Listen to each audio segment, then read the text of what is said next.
Episode 78, Mr. Klopp, two middle-aged men in Cleveland. And yes, we've made it to the end of December. I'm not sure how. I'd like to dedicate this podcast, obviously, to a couple gentlemen. First of all, Jack Conklin, number 78 for the Cleveland Browns, who won't be playing anytime soon.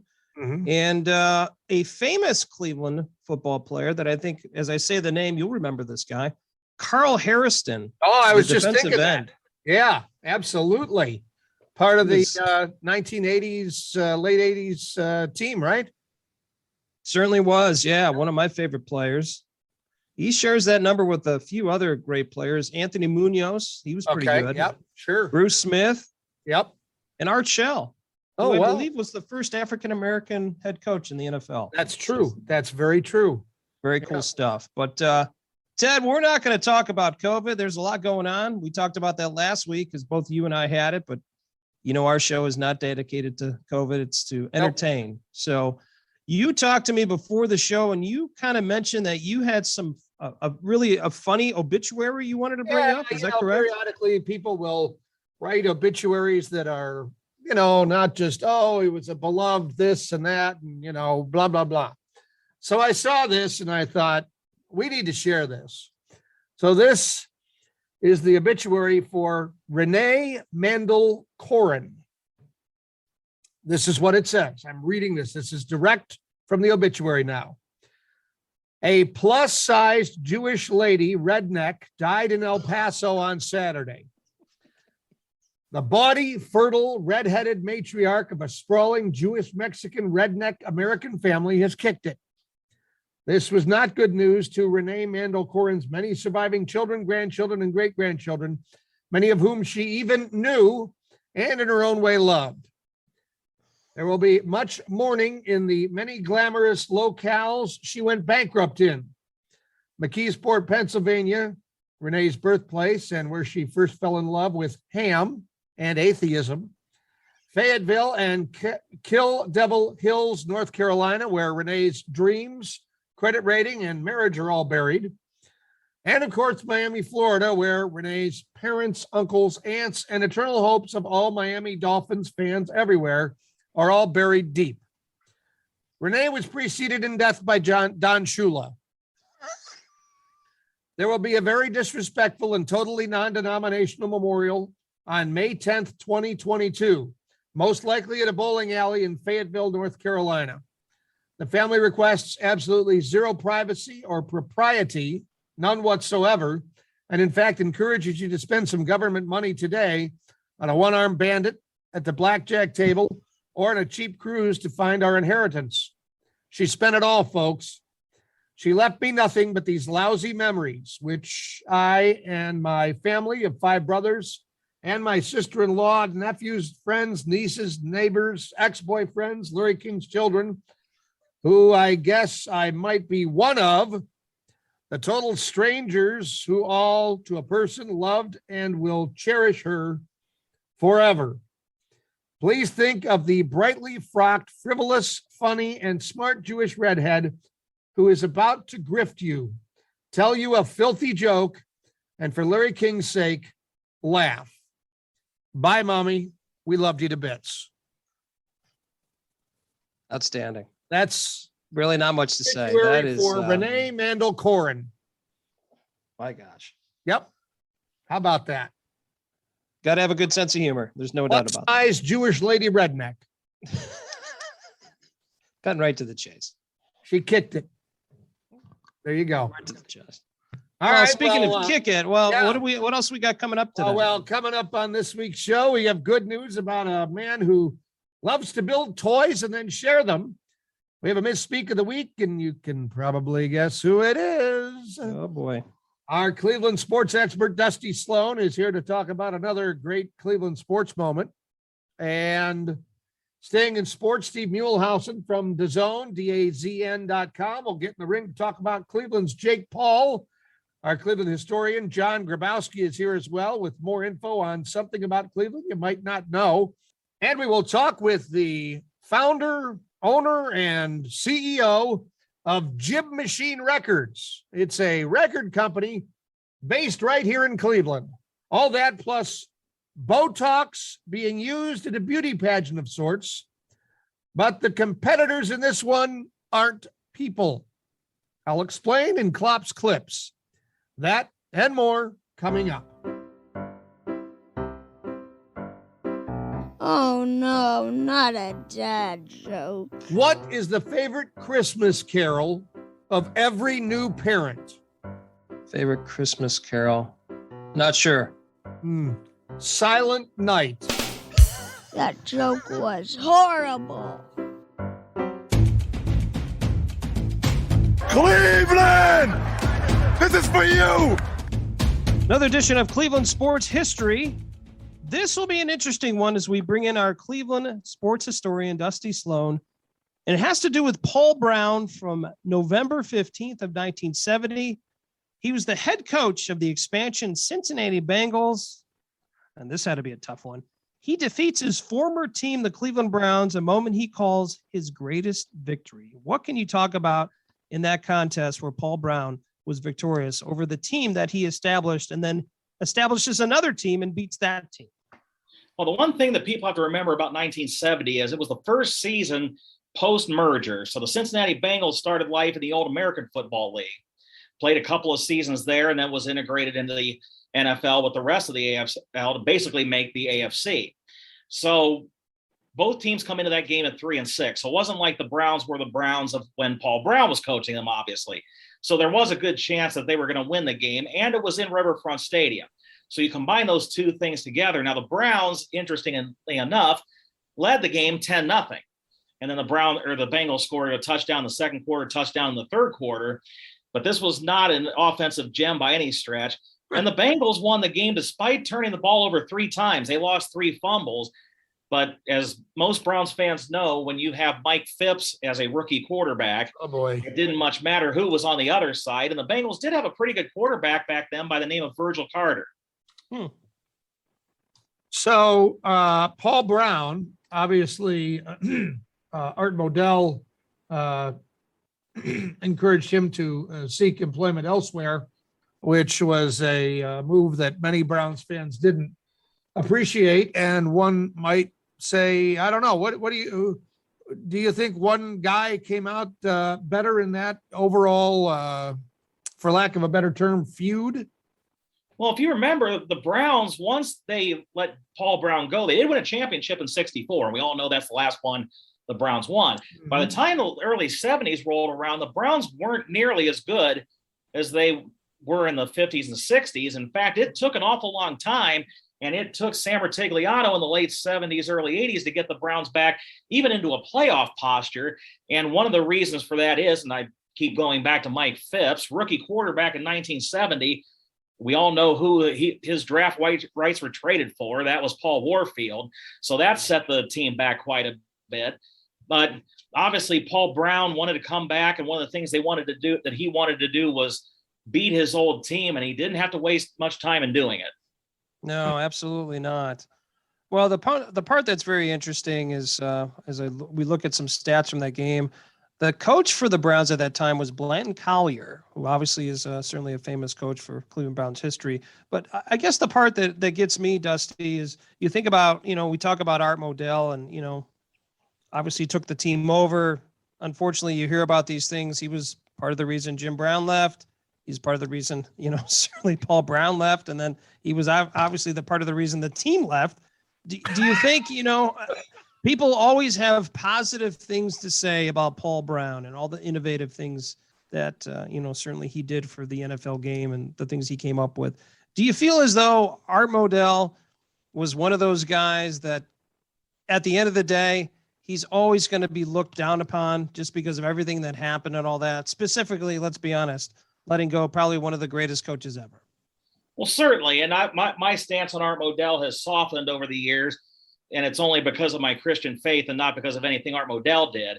But I was much worse to him back in the day. But obviously, Art Modell, for everything that he may have done positively, and everybody credits him with getting the big NFL TV contract back in the day, Monday Night Football and the whole thing, he certainly made his fair share of mistakes, including getting rid of Paul Brown, fighting with Jim Brown, and obviously eventually running up so much debt, including signing Andre Rison months before he moves the team, to the point where he felt like he had to do that. So when you weighed just the Cleveland Browns and Art Modell, I believe Art Modell did a lot worse than all the things that he did good for the Browns, and not just looking at the league as a whole.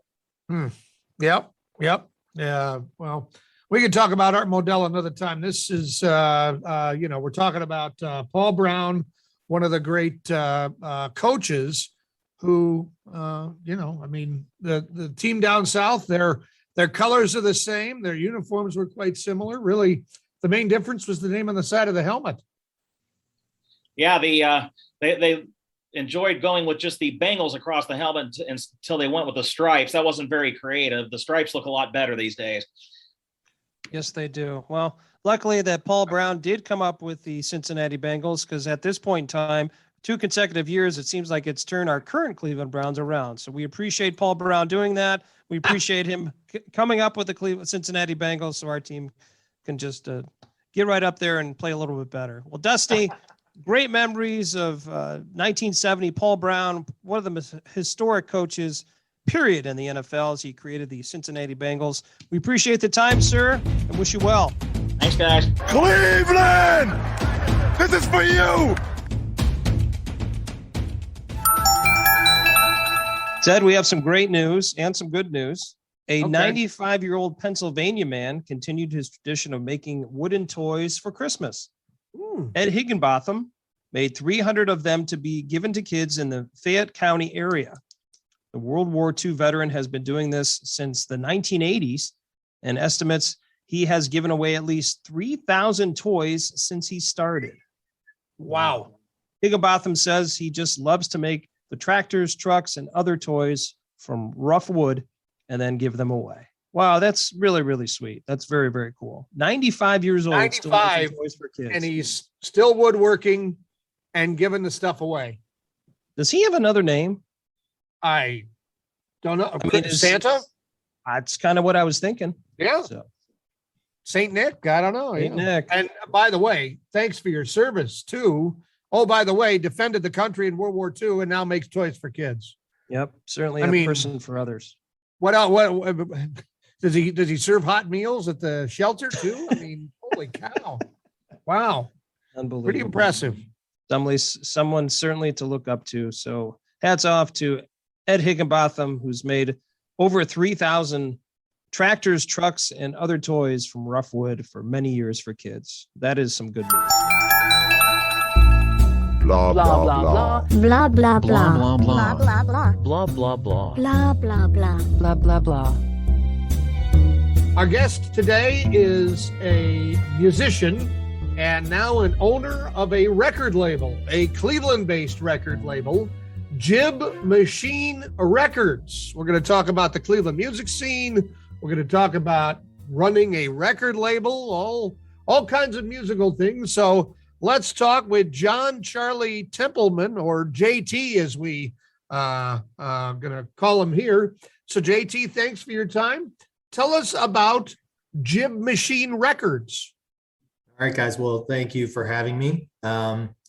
Jib Machine Records is a Cleveland-based label, independent label that has been around. Started it initially in 2004. Went live with the very first website on January 1st, 2005. And it's been a pretty interesting ride since then.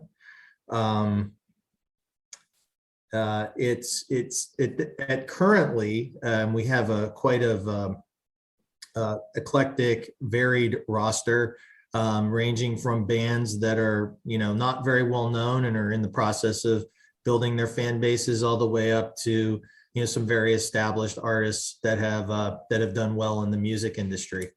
We're primarily rock based, but it's various forms of rock. And on January 1st of 2022, we're also launching an EDM imprint of Jib Machine called Electric Stick Records, that will be primarily dance music, house music, ambient music, anything that's more along the lines of electronic or experimental in that nature. Well, JT, obviously a fundamental question right away. Thanks for joining us. Obviously wanted to find out more about Jib Machine Records, but the question I have, how did you get started with this? How did you decide to start a record label? I mean, obviously, as many people know, the Cleveland music scene is outstanding, but how did you get involved and decide, okay, this is what I want to do, and this is how I want to work with these bands? It was kind of by accident. I was in a couple bands in the late 90s and into the early 2000s that, just didn't reach the goals that we had set out. And I kind of took some time off for music, and I had a friend who I'd met here in Cleveland while he was a student at the Cleveland Institute of Music. And then he ended up moving to New York City and was working in one of the bigger studios there. And I went to visit other friends in New York, and then he and I hooked up, and I recorded some demos in his home studio. And then I took these demos and some of the recordings I had done in Cleveland and packaged them up and was going to release them because I wanted to get back to bare bones, start playing solo acoustic shows in coffee shops and bars and stuff like that. And in order to release this, I started Jib Machine Records. And the first releases were this release, as well as leftover CDs from those two bands that I just, had previously mentioned that didn't work out. At the same time, I had a batch of heavier songs that a friend of mine said, you should get together with this other friend of ours who's a drummer, who I knew he was a drummer for years, but we never had done anything together. So we got together one afternoon and ended up jamming for about 4 or 5 hours, wrote a couple songs. And that's how my band that's currently on an indefinite hiatus, Hot Ham and Cheese, was formed. When Hot Ham and Cheese started playing in the Cleveland music scene, some of the bands that we were with were like, can we be on your label? So the first band we officially signed was a band called Johnny Mohawk and the Assassins. And they were an amazing punk band. No, they haven't been together for years. But the second major band we signed, aside from something that I was in, was the Hostile Amish. So you guys have probably heard of the Hostile Amish, and they've been a fixture in Cleveland punk for over 30 years. And then that's kind of how the label really got going then. And, we're pretty much on autopilot, just, playing a lot of shows. All the bands were constantly playing out, traveling, touring regionally. The Amish and Hot Ham and Cheese did a national tour. And then, the label kind of went into all sorts of crazy directions from there. I'd say we were on that initial run till about 2009, 2010. Then the Assassins broke up and Hot Ham and Cheese wasn't playing out as much. Neither was the Hostile Amish, and things just kind of went in a different direction from there. I'd say there's been multiple phases of the label. I love the names of the local bands. They're unique, and it's always interesting to hear some of these names of these local bands. Now, speaking of local, being in Cleveland and a record label, everybody kind of knows, New York, LA, those are the big music areas. Mm-hmm. Is it helpful to be in Cleveland in a little smaller area, but near the Rock Hall of Fame? Does it hurt? How can you speak to that? Yeah, I think nowadays it doesn't really matter. There are bands on the label that are based out of Los Angeles, based out of New York City. Some members based out of Nashville, some bands. But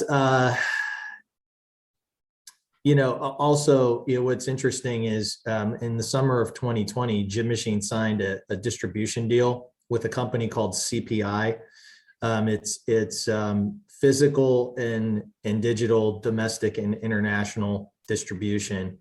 And CPI is ran by awesome friend of mine by the name of Clay Pasternak.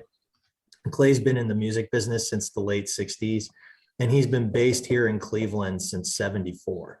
So ironically, our distribution company is based right here in Rocky River. Most people don't know that, but again, it doesn't matter because for digital releases, I have a back end portal where I could upload everything, and then Clay's digital manager. Her name's Stacy. She's down in Florida. She looks over everything and gives it the go ahead. And then it's really convenient because a lot of the physical stuff that we do, if I lived in a different city, I'd have to ship it to Clay. Well, nowadays we just get together for lunch and I have a box of stuff that he may need, and he opens up his trunk and I put it in, and we're good. So it actually is good. I think being based in Cleveland, it's beneficial, and it's even more cost effective than being in a city like LA or New York City. We also have a band on the label. Well, two bands, but there's one constant, an artist named Håkan Englund, who's in a band called, two bands. One is Mouth of Clay, one is Concrete Gypsy. They're based out of Sweden. So we have a band from Sweden signed to the label, in addition to, some of those other areas I spoke about here in the States.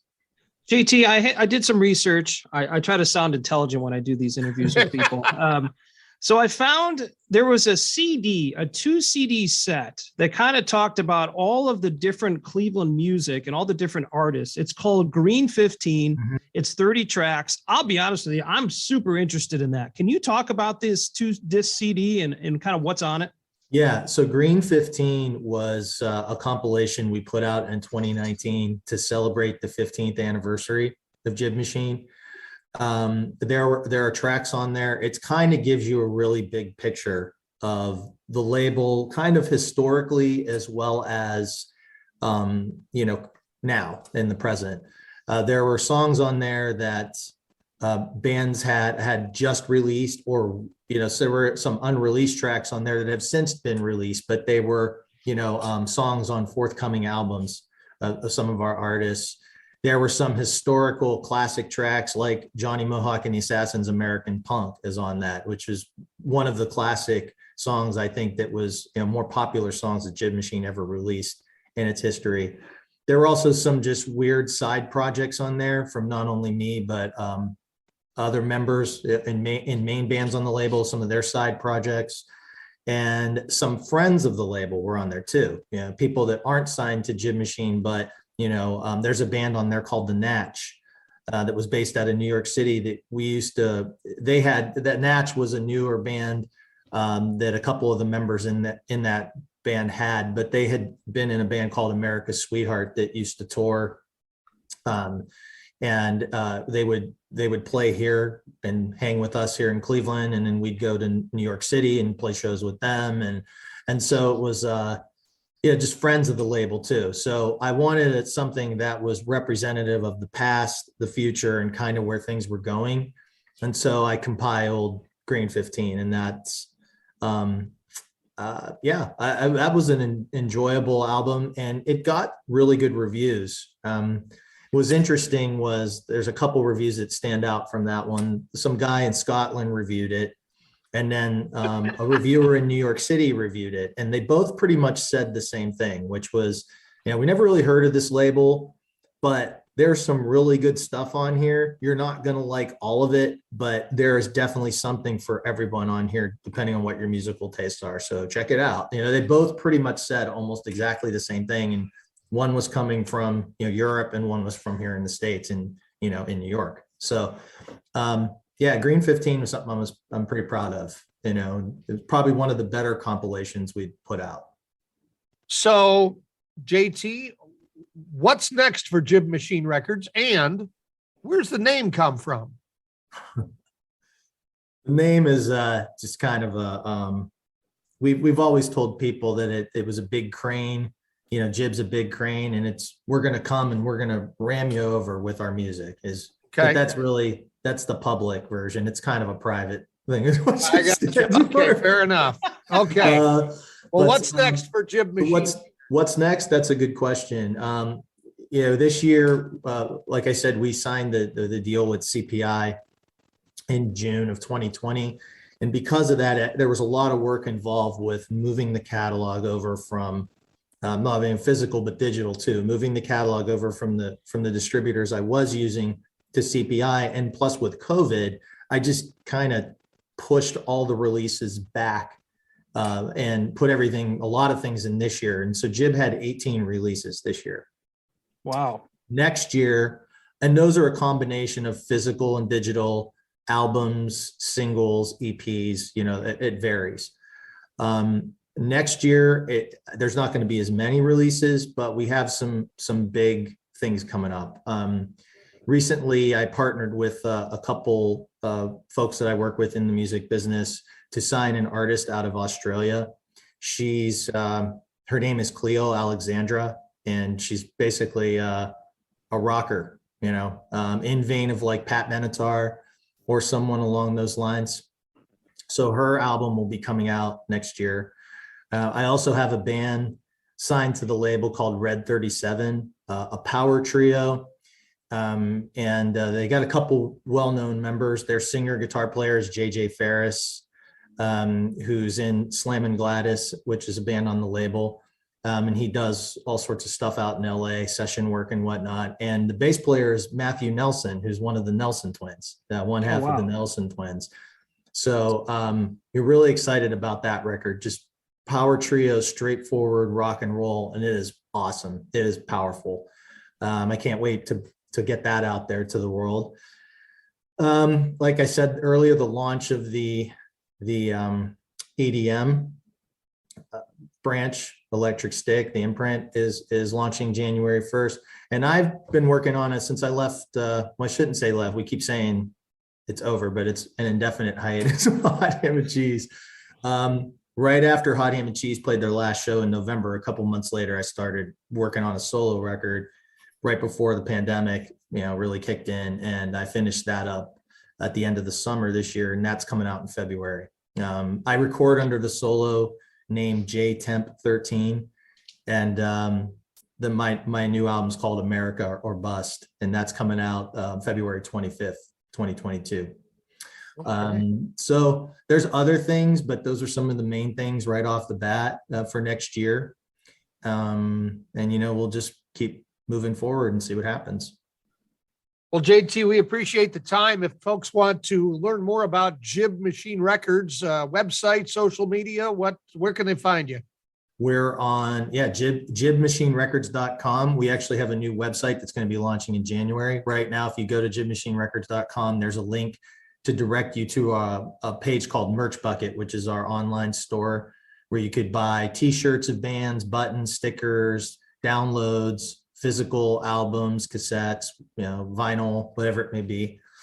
We're on Facebook, we're on Twitter, we're on Instagram. I think Twitter and Instagram are at Jib Machine. And then we're on Facebook too. So definitely check us out, especially if you're a fan of rock music and you want to hear some metal, you want to hear some blues, you want to hear just some good hard rock, some folk rock. Got a little bit of everything for everybody. Awesome. Well, thank you so much for your time. It's always interesting to hear what's happening in the local music scene, and this is a great perspective. So we appreciate your time. All right, Ted and Ken, thank you for having me.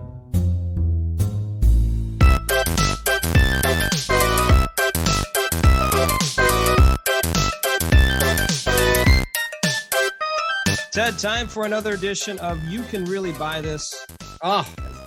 Many people have contacted me through social media. They've enjoyed the romantic getaway that you and Eric are going to take. Yeah. They love to talk about the coyote urine and also the box of nothing, as well as the Christmas goal that I gave everyone 2 weeks ago. Now, I know with the current inflation in our country, everyone is looking for ways to save money, which is very important.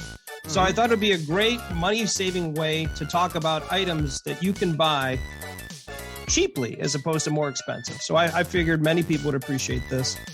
The first idea for a Christmas gift doesn't necessarily mean you need to buy something, but you can write a note. Okay? So here are a few examples of maybe some notes you can write for someone for Christmas. Ted, I'll use your name as an example. Oh, please. So here's the note I would write you. Ted, for Christmas, I got you $25 worth of lottery tickets. I went ahead and scratched them off for you. You won $2. Oh. Here's the $2. Merry Christmas. I figured that would be really nice. I think you would enjoy that. Boy, yeah. Boy, Ken, can't spare much expense on that one. Friends the like other you. one would be, the next way to certainly make someone feel special without spending money. Yeah. Here's another note. Merry Christmas. Part of your gift this year is that I'm adding 1 year until I stick you in a nursing home. Merry Christmas. There you go. I can think of some people that maybe that's appropriate for. I think that's correct. You and I both can think of that. So, Yeah. and then obviously wanted to give some other ideas for people that want to, certainly open up their pocketbook, but not spend too much. So here's some good ideas for gifts under $20. I know these are some fan favorites for you. You're going to get to write these down. You can buy a mini cactus for $17. I think that would make a nice gift. It's the size of your thumb. Yeah. Organic mushroom grow kit for $15.50. Nothing says Merry Christmas like a mushroom grow kit. Right. A dumpling light. So like, you have dumplings from a Chinese restaurant. You can buy a dumpling light for just under $20. That would Okay. make a nice gift. Sure would. A mini heart-shaped waffle maker. This seems like a very popular item. You can get this for $21.97. And if that doesn't do it for you, Ted, this is the gift that I think just keeps on giving all year round. Oh, yeah. LED shower head. That's right. LED shower head. Oh, yeah. $14.95. That's all Okay. you. Does it have different colors?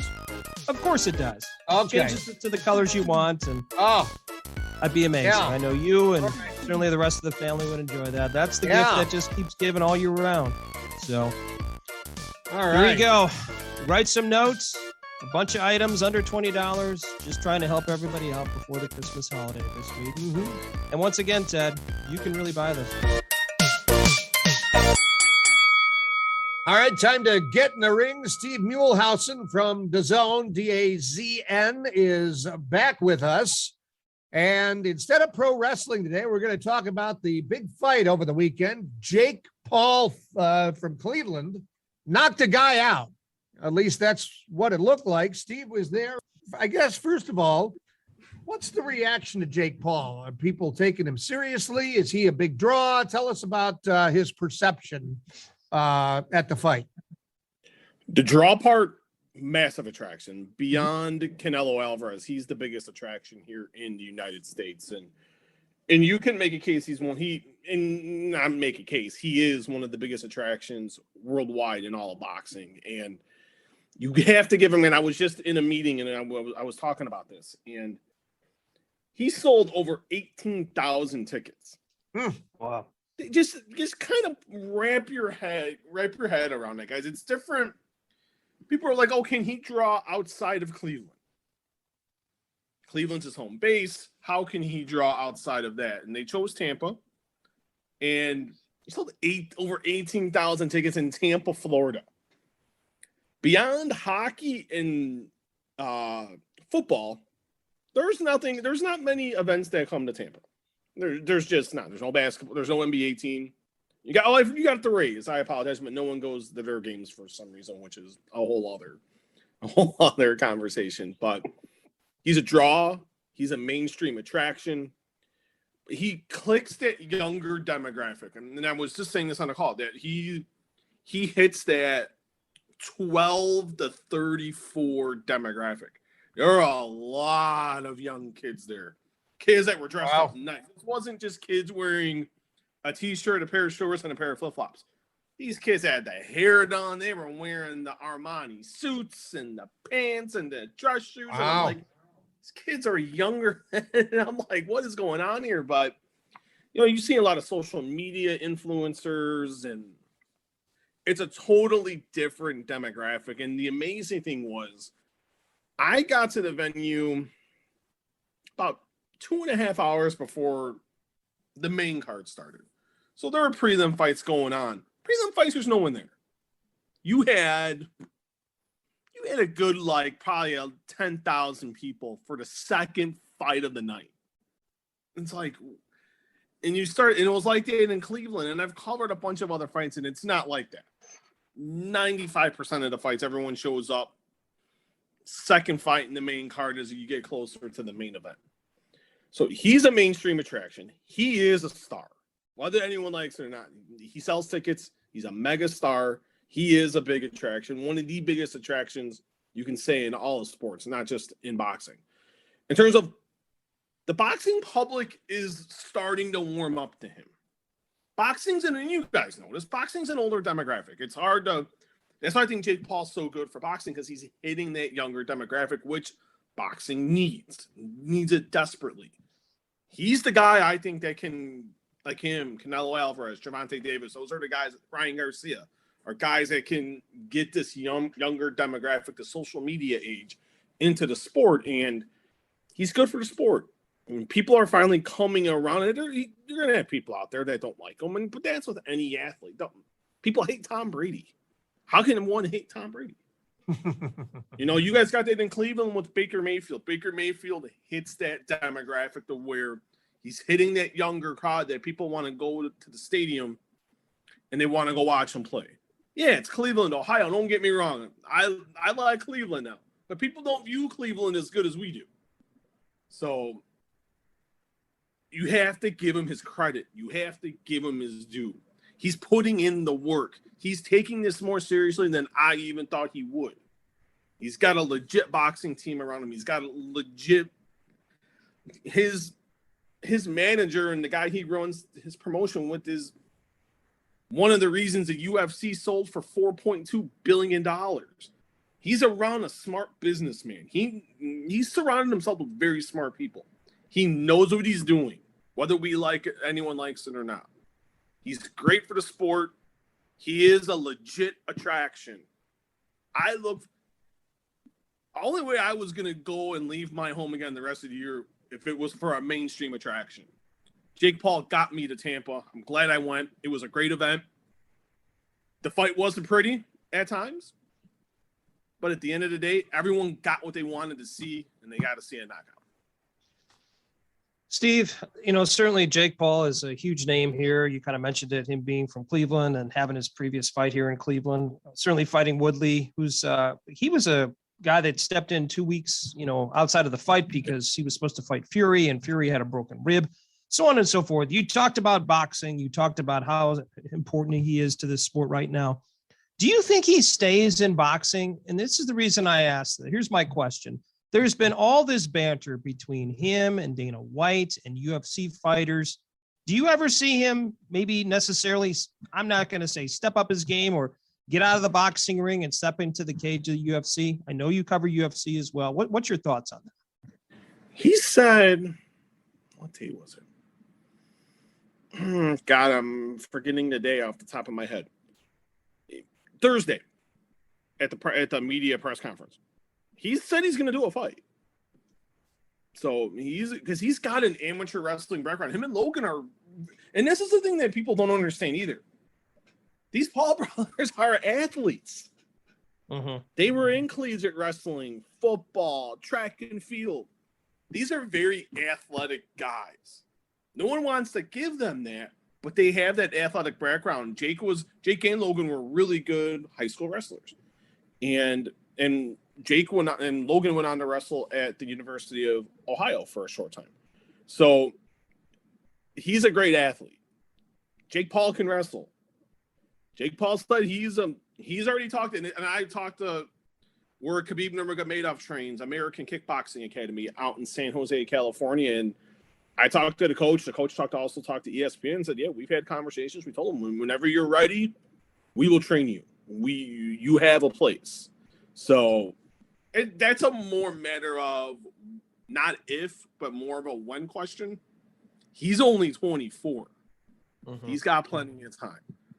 Sure. I think he'll do it within, the next 5 years. We'll see him, whether it's in Bellator or whether it's in the UFC. It'd be something if he was in the UFC, though, for even a fight. It'd be quite something. Yep. All right. I want you to listen to this real quick here.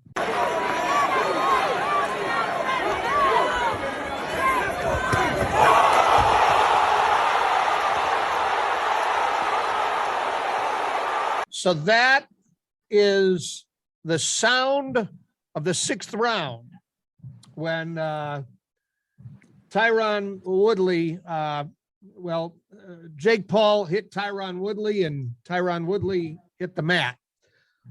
some people I've seen on Twitter and elsewhere are saying, oh, this was fixed. This was scripted. This is hogwash, blah, blah, blah. You were there. I mean, he hits him right on the temple and the guy goes down like a ton of bricks. Any thoughts on that, Steve? Anyone that says the fight was fixed needs to get a new life. Now, Jake saw the opening. Woodley dropped his left hand and his left arm. He dropped his left arm. Jake saw the opening. That's what any decent boxer does. When you see a fighter drop, regardless of the hand or arm, you throw a hook. Jake Paul did the right move, and he blasted him out. That's all. And I say this to people too, because there's a ton. You guys know this. There's a ton of morons on social media, and I had a couple that asked me, "Oh, that I saw that," and I chimed in, and they're like, "I'm like, how about you stand there, and you let Jake Paul hit you with the right hook? Tell me how you feel after that." The conversation stopped. That fight wasn't fixed. I know you guys got to ask, and I don't think it was fixed, but yeah, I mean, I saw some chatter about that, which come on, but yeah, you were there, so and any people just trying to drum up conversation, trying not. And that's the thing you brought up earlier, Ted, about him getting credit. It's another thing of people just trying to discredit what he's done. Sure, he's taking an unconventional path, but you got to look at who he's facing, and you got to look at other records of guys of biggest names in the sport, and kind of compare resumes. And he's fighting he has a good resume. People don't want to give him that. Is it this world beater resume? But we got to remember, this is 5 fights. This isn't like fight 10, fight 15, 20, 25, etc. We can go on and on about it. 5 fights. Let's cut we got to cut him some slack here. Yeah. And he's a smart kid. He knows what he's doing. His team knows what they're doing. He's getting built up the right way. He's got some legitimate skill. This isn't where he's playing patty cake. This isn't like Lamar Odom. He's not. Jake Paul's here because he wants to do it. He wants to help and grow the sport, which he is doing. So part of the purposes are he's already accomplished it, and he's helping out women's boxing and increasing fighter pay and getting fighters paid more money. And that's boxers and MMA fighters are vastly underpaid. And, if there's someone that can spearhead that change, I never thought it'd be Jake Paul, but God bless him. You can't knock the hustle. Steve, last question for you. In your opinion, who does Jake Paul fight next? Who's his next bout? I think they go back to Tommy Fury. I think there was a lot of interest in that fight. And when I'm privy to our traffic numbers, and our numbers were down for this fight, and I thought they would be, just because it's a rematch. It's a rematch not many people were calling for, and I think, and that's the whole entire case. This wasn't a thing of, oh, it's just Tyron Woodley. The interest for that fight in Cleveland, and I told you guys this, it was astronomical. It's the biggest event I was at this year, and in terms of just pure traffic numbers for the website, and the numbers were good, but they weren't, and even the Google numbers weren't as good as they were back in August, where that had almost 15 million Google searches. This one was around, it was like 3.7. And I just looked right before I got on the call with you guys, just to have that number accurate. And the interest was there, but it wasn't at the level it was 4 months ago. But when Tommy Fury had to pull out the fight, numbers were astronomical, because that's what people wanted to see. So I think Jake and his team are going to see that. They know that he's got to get in with a legitimate boxer. I think it's going to be Tommy Fury. I think it's probably going to be April, maybe middle of May. He wants a break, which he fought 4 times in 13 months. I think you deserve a little bit of a break, I feel like. And that's a hell of a schedule regardless of the opponent. So I think we see him around April, between middle of April and middle of May, and the Jake Paul roadshow continues, and I think it will be Tommy Fury next. I think that makes the most sense. All right, Steve. Well, we appreciate your time today. If folks want to follow your fight, pro wrestling, anything with a set of ropes around it, what's the best way to do that? At S Muehlhausen JR, that's S at SMUEHLHAUSEN JR. That's on my Twitter and Instagram. It's gonna be a nice low key week. It's very much needed. So it's gonna be not too much content. I'm working, but it's more executive, administrative, blah blah blah. So Yeah. I want to go on with the details. So, but no, it's gonna be a nice low key couple weeks. Not much happening in the world of combat sports, which is going to be wonderful. WWE's got a big show coming up here. A lot of pro wrestling coming up here, guys. So we look forward to. You got day one coming up New Year's night. You got Battle of the Belts coming up the week after. So pro wrestling taking over. And you got the Royal Rumble at the end of January. So pro wrestling is going to be dominating the month of January in my universe. So, and I'm looking forward to that. All righty. Well, we appreciate your time. Merry Christmas. Happy New Year. And we will talk to you in 2022. Yes, sir. You guys have a happy holidays to you and your families. And we will be commencing again in 2022, talking about Brock Lesnar becoming the Universal Champion.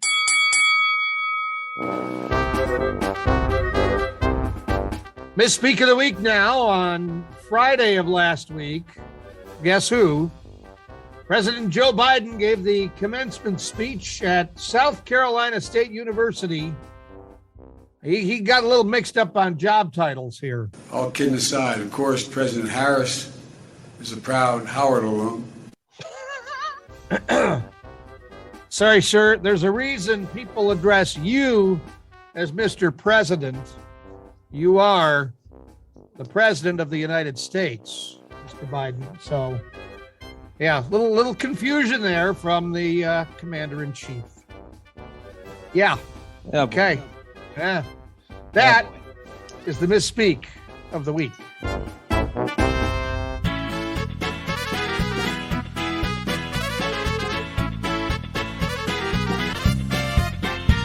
Time for another bit of Cleveland history. Our Cleveland historian, John Grabowski, back with us. And this week, John, we want to talk about the powerhouse in the Flats. Today, it's home to an aquarium and a restaurant and an event center.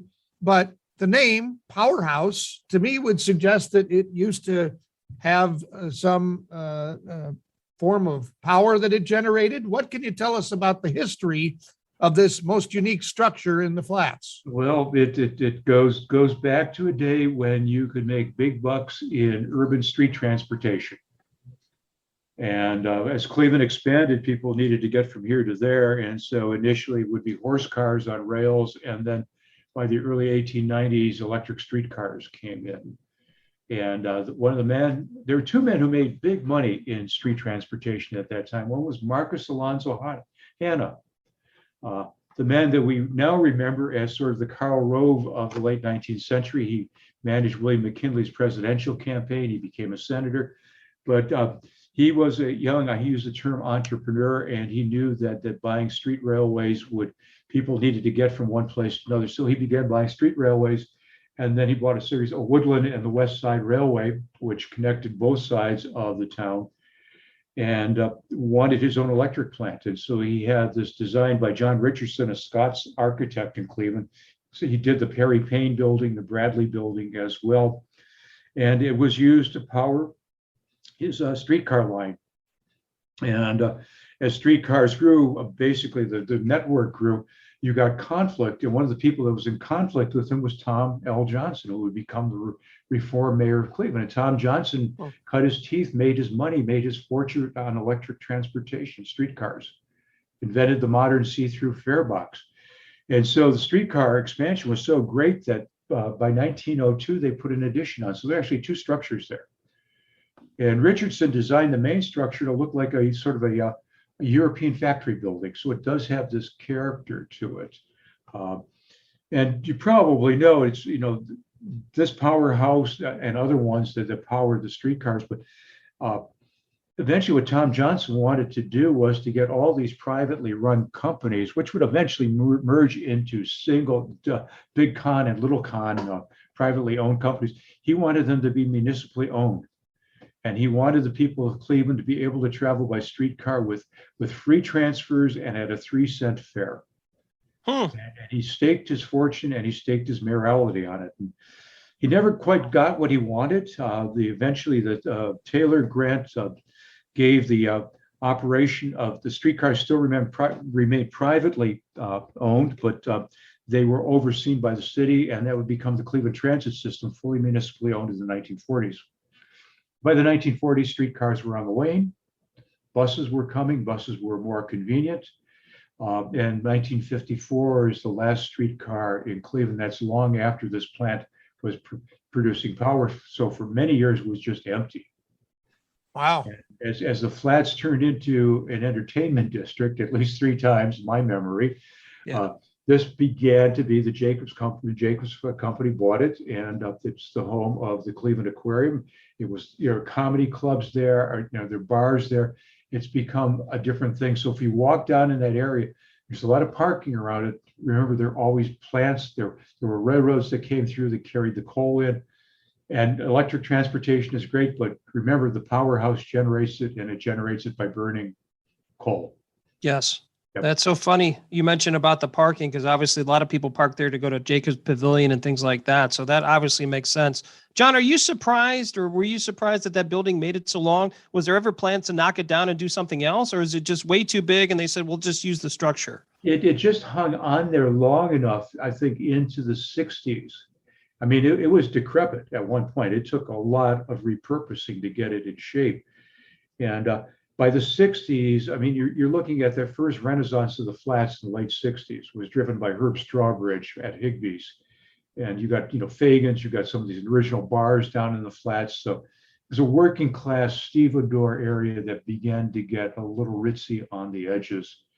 And as much of the flats were vacated, the industries down in that area, so it goes along with the cleaned up river. It goes along with boats and rowing on the river. It all fits in.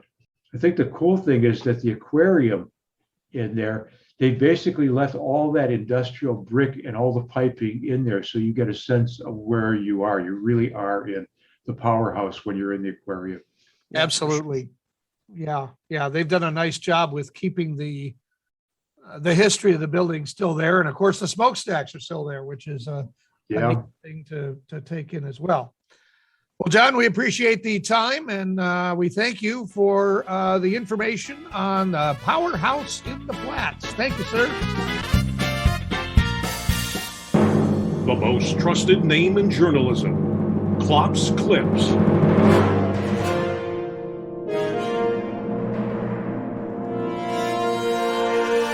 Ken, it's time for the news you need. Whether it's the news you've heard, it's the news you're going to hear right now. Cops in Akron, Ohio, that is, just a little south of Cleveland. They're on the hunt for a unique piece of stolen property. A 58-foot-long pedestrian bridge. The bridge used to span the Little Cuyahoga River, but it was moved to a field as part of a wetlands restoration project. From there, it disappeared. Cops say it was disconnected by bolts and wouldn't take much to disassemble. They claim it doesn't have much recycling value, so they think the thief probably wants to use it. Oh my, okay. So Ken, do you have any use for a 58-foot long pedestrian bridge?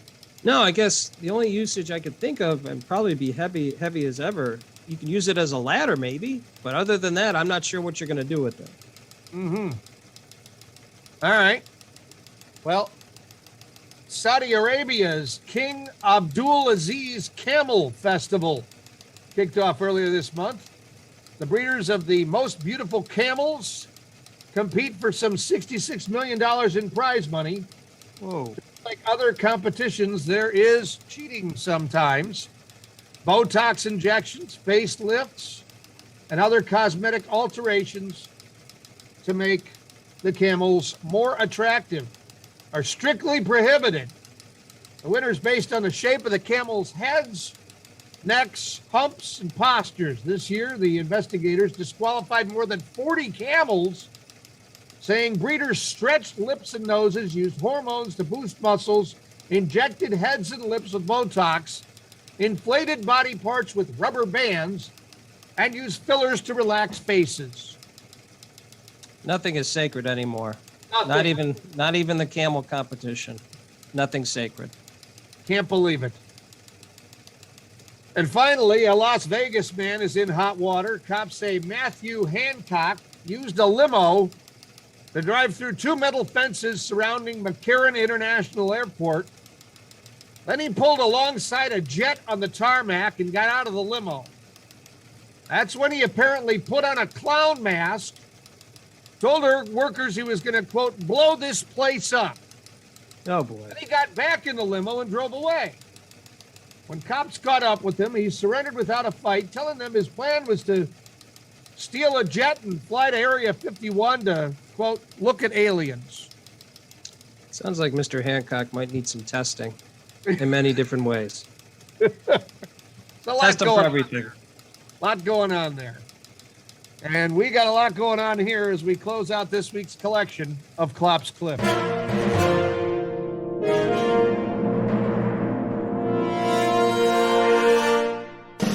And now, great moments in parenting. My oldest son was watching a video on YouTube one evening. I could kind of hear the volume. He was watching a video about creating players in Madden football. And I sort of caught the name of the player that they were creating, but I wasn't sure. So I asked him, what player are you creating or watching a video on creating? And he said, oh, well, this is a fantasy player. This is not a real player that's in the NFL. This is someone we're creating. I said, well, what's the name? And he said, Mike Hawk. My wife walked in right as he said this, and I said, hey, he's watching a video on creating the football player Mike Hawk. My wife smirked, started to laugh, turned her head, and walked away. This has been great moments in parenting. Well, we're wrapping up episode 78 of Two Middle-Aged Men in Cleveland, and we're also wrapping up 2021, Ken. Do you, I guess let's start with Christmas first. What is your Christmas tradition? What will you do this year? Same as we've done for many different years. Spend time with my parents on Christmas Eve, and then obviously a little bit of time with them as well on Christmas Day. That, and then this year it'll be a little different. We're actually going to go to DC to spend some time with Awen's mom and stepdad. So that should be fun just after the holidays. So how about you guys? Well, we will be changing it up a little bit this year. We're going to see family. It'll just be a little different. We're going to have the Christmas. I don't think we're doing anything on Christmas Eve. Well, maybe, you know what? I'm always the last to know these things. Well, I was just going to say, you probably are. Maybe getting together with the in-laws Christmas Eve, and then I think Christmas Day, some other family members. But is your shopping done? Did you complete all your shopping? Oh yeah, all done. Same. How about you? Yeah, I mean, it's hard not to now. We have many different easy ways that they just bring the stuff to the house. I mean, just Yep. Let's be honest. So amateur night, New Year's Eve. What do you got planned? I'll still be in DC, but low key. Nothing crazy. Are you hitting the town? Is that where you're going to go? You go downtown and hitting it hard? I'll tell you what I'm doing this year for that. I'm going to be probably studying the backs of my eyelids. I like that. Yeah. You know what I might do? Aggressive eating and drinking. I might do that. Well, that could be. It's really something. I mean, once again, that's nothing new. I mean, that's a daily occurrence. So. Aggressive eating and drinking. No doubt. That sounds like a T-shirt or a book you should write, maybe. Yeah, for sure. Aggressive eating and drinking with Ken Dworsnik. I had to ask you this real quick. Not that we would really want to talk about this topic, but did the Browns contact you at all to play this week against the Raiders? No. I mean, although we're down a few players. I think if you can fog a mirror, you were probably on the field on Monday. So yeah, boy, not good. Kind of where we're at. So. All right, well, next week or actually in 2 weeks, in the new year. I keep saying next week, and we do these shows every other week now, so I got to stop that. Right. Oh, I've written it here. Next time on the show. Oh, that's Next well said. time I on like the that. show.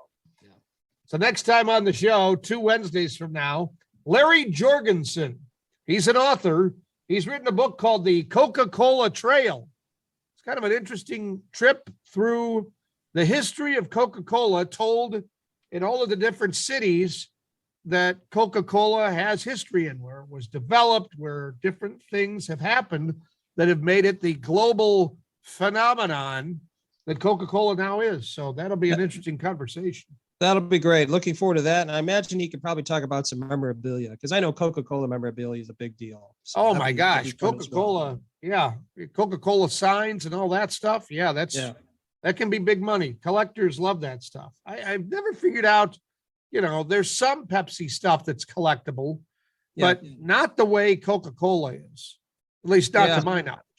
Yeah, I don't know why that is, just because Pepsi-Cola has been around for a very long time as well. But yeah, it seems like there's many more collectors, and maybe that's something we could talk to Larry about as well. So, all right. Well, in the meantime, Ken, Merry Christmas and Happy New Year to you and yours. Absolutely, Ted. Thank you so much. Safe holidays for you and your family. And Ted, one other item I want to bring up. Yes. We're just 2 middle-aged men in Cleveland. 2 Middle-Aged Men in Cleveland is sponsored by Anchor.fm. Everything you need to make a podcast in one place. And by Westminster AV. Custom audio-visual packages for all occasions. Ho, ho, ho, ho, ho, ho, ho, ho, ho, ho.